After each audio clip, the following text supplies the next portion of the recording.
মেঘার দেওয়া আয়ুষের এই বিয়ের প্রপোজালে রীতিমতো চমকে উঠলো এবার আয়ুষ। হ্যাঁ বন্ধুরা, ভিডিওটা লাইক দিয়ে দেখতে থাকুন। যে এই মুহূর্তে কিনা আয়ুষ বলতে থাকে যে কী হয়েছে মেঘা, এনিথিং রং যেটা কিনা তুমি শুধুমাত্র আমার সঙ্গে শেয়ার করতে চাইছো? দেখো, তুমি চাইলে কিন্তু আমার সঙ্গে শেয়ার করতে পারো, কারণ আমি তোমার খুব ভালো বন্ধু হয়ে উঠতে চাই। আমি তোমার সমস্ত সুখ দুঃখ সমস্ত কিছু তোমার সঙ্গে ভাগাভাগি করে নিতে চাই। ঠিক সেই মুহূর্তে যখন কিনা কুসুম বলতে থাকে যে সত্যি ছোটো সাহেব, আপনি এবং মেঘা ম্যাডাম আপনার একে অপরের জন্যই তৈরি হয়েছেন, ঈশ্বর হয়তো বা আপনাদের জুটিটাকে বানিয়েছি এই কারণে। ঠিক সেই মুহূর্তে যখন কিনা কুসুম বলতে থাকে যে দেবীমা কোনো মতে ভুল হতে পারে না, তার নজর একদম ঠিক জায়গাতেই গিয়ে পড়েছে এবং ঠিক পরখ করেছে আপনার জীবনসঙ্গীকে সে।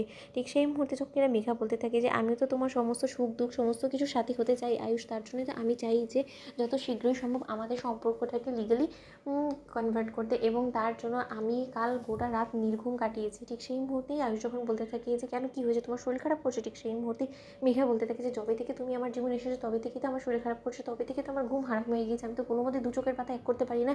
তুমি জানো আয়ুষ, যখনই কিনা আমি দু চোখের পাতা এক করি তখনই কেন জানি না আমার বারবার করে তোমার কথা মনে পড়ে।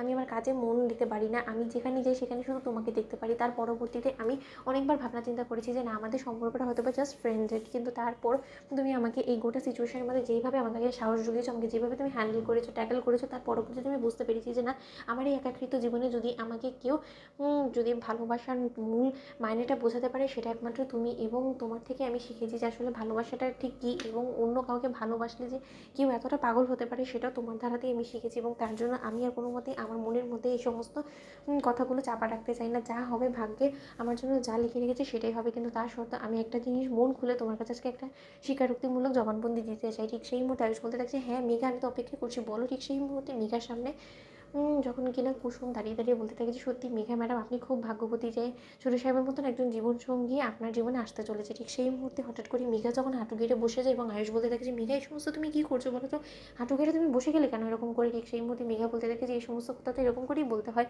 ঠিক সেই মুহূর্তেই মেঘা যখন কিনা আয়ুষের দিকে ফুলের তোড়াটা এগিয়ে দিয়ে বলতে থাকে যে Ayush, will you marry me, I love you Ayush.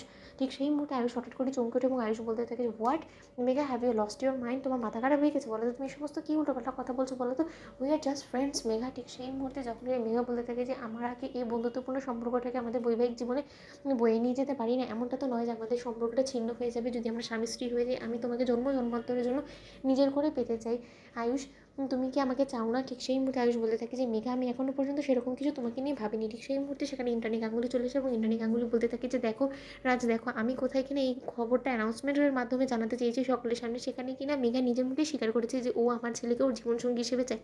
এবং আমার কথা মিলে গেলো তো, যে আমি বলেছিলাম না যে আয়ুষ আজকে ওর জীবনসঙ্গীর সঙ্গে কেক কাটবে, মিললো তো। এবার তো বন্ধুরা লাইক কমেন্ট শেয়ার করে সাবস্ক্রাইব করতে ভুলো না।